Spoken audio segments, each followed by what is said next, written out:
แล้วห่างสองเฮาบ่ถึงข่าวแม่เจ้าให้ไปพอสินสอดของอ้ายบ่พอขาดใจแท้นะมีแต่ตัวกับมาหัวใจที่มอบให้กับคำสัญญาคงต้องต่อเวลาหาเงินเพื่อไปขอเจ้าต่อเวลาให้อายจักหน่อยเด้อคนดีหักสองเฮาคงไปได้ดีตามแผนที่วางไว้มีแต่หักแม่เจ้าคงบ่เพิ่นก็อยากให้ลูกสาวสบายจำเป็นต้องหยุดพักไว้หักไปสู่ข่าว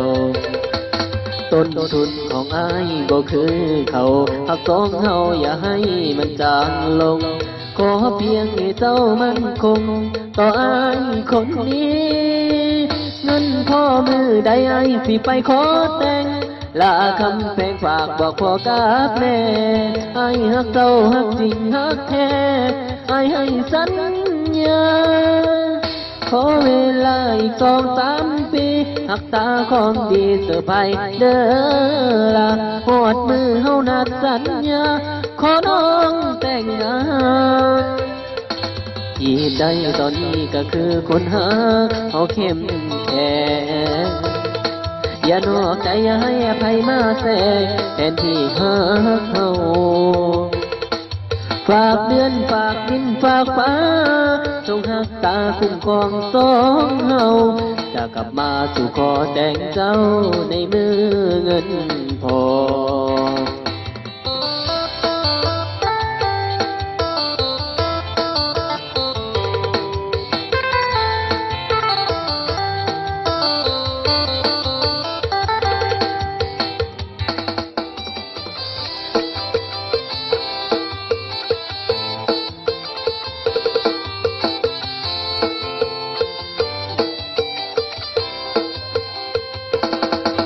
ต้นทุนของอ้ายบ่คือเขาหักสองเฮาอย่าให้มันจางลงขอเพียงให้เจ้ามั่นคง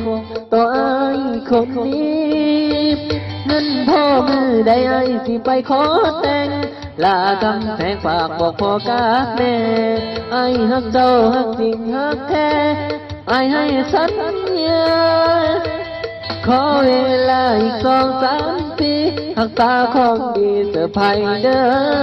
ละหอดมือเฮานัดสัญญาขอน้องแต่งงานคิดได้ตอนนี้ก็คือคนหาขอเข้มแข็งอย่านอกใจอย่าให้ไผมาแทรกแทนที่หักเฮาฝากเดือนฝากดินฝากฟ้า